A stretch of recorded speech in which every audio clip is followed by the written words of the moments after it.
আপনার মনে দুইটা ধরনের অবস্থা বিরাজ করতে পারে। হয়তো আপনার মন খুব খারাপ, সারাদিন আপনার কোনো কাজ করতেই মন চাচ্ছে না, কোথাও যেতে মন চাচ্ছে না, কোনো কাজই আপনার হাতে উঠছে না, এরকম একটা পরিস্থিতি আপনার হতে পারে। অথবা হচ্ছে আপনার মন খুবই উত্তেজিত, কারো উপর আপনি খুব রাগ করেছেন, এখনই কিছু একটা করে ফেলতে মন চাচ্ছে, যা খুব অপ্রত্যাশিত।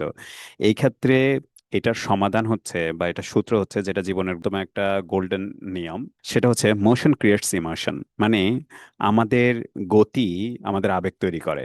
তাহলে আপনার যদি মন খারাপ হয় তাহলে কি করতে হবে? চিন্তার স্থবিরতা, কারো কথা শুনে ভাল লাগে না, মনে কোনো সাহস নাই, বিপদে মনটা স্থবির হয়ে আছে, সারাদিন কোনো কিছুই করতে মন চায় না, এরকম যদি হয় তাহলে এখনই আপনি উঠে দাঁড়ান এবং সম্ভব হলে দৌড়া শুরু করুন। আর যদি দৌড়া শুরু না করতে পারেন তাহলে অন্তত হাঁটা শুরু করুন, পৃথিবীর মধ্যে বা জমিনে আশেপাশের কোথাও হাঁটা শুরু করুন। এতে আপনার মনটা ভালো হয়ে যাবে। স্থবির মনটার মধ্যে দেখবেন কাজের উদ্দীপনা চলে আসবে। আর যদি আপনার এমন হয় যে এখনই কিছু করে, এটার বিপরীত, অর্থাৎ মন একেবারেই নীরব হয়ে যাওয়া, কোনো কিছুই করতে মন চায় না, এরকম অবস্থার যদি বিপরীত হয়, মানে এখনই আপনি এত বেশি রাগান্বিত যার কারণে এখনই অপ্রত্যাশিত কিছু একটা করে ফেলতে যাচ্ছেন, এই ধরনের যদি আপনার মন হয়ে যায়, মেজাজ বিগড়ে যাওয়া অবস্থা হয়, তখন আপনার জন্য করণীয় হচ্ছে যেখানে আছেন ঠিক সে জায়গায় বসে পড়ুন। সবচেয়ে ভালো হয় সেই জায়গায় শুয়ে পড়ুন, সেটা যদি পানি হোক, বাতাস হোক, মাটি হোক, যে জায়গায় হোক সেখানে শুয়ে পড়ুন। এই যে সূত্রটা, অর্থাৎ আমাদের মোশন বা আমাদের গতি আমাদের ইমোশনকে বা আমাদের আবেগকে নিয়ন্ত্রণ করে বা তৈরি করে, এই সূত্রের বিষয়ে কোরআনের আয়াত এবং একটা হাদিস আমরা দেখি।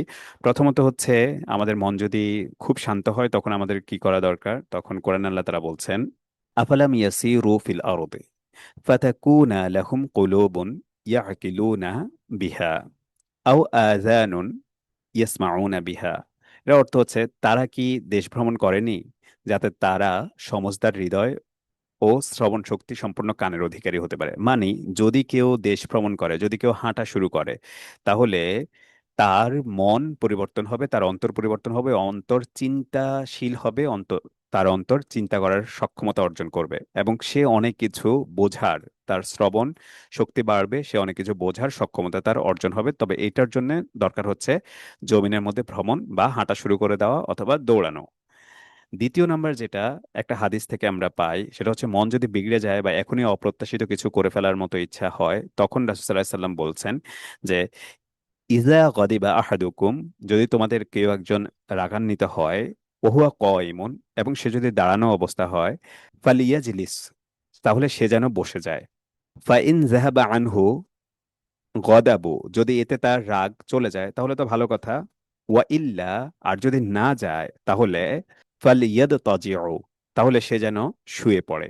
তার মানে হচ্ছে, আমরা যদি খুব রাগান্বিত হয়ে যাই, এখনই আমাদের অপ্রত্যাশিত কিছু করে ফেলার ইচ্ছা জাগে, তখন আমাদের উচিত হচ্ছে বসে যাওয়া। আর বসলেও যদি আমাদের সেই কাজ, বা বসলেও যদি আমাদের রাগটা না থামে, তখন আমাদের কাজ হচ্ছে শুয়ে যাওয়া। কারণ মূল সূত্রটা একটাই, আবারও আমাদের মনে করা উচিত যে মোশন ক্রিয়েটস ইমোশন। এই বিষয়টাকে যদি আমরা বাংলা বুঝতে চাই তাহলে কথা হচ্ছে, মন খারাপ হলে দৌড় দিন, আর উত্তেজিত হলে বসে যান বা শুয়ে যান।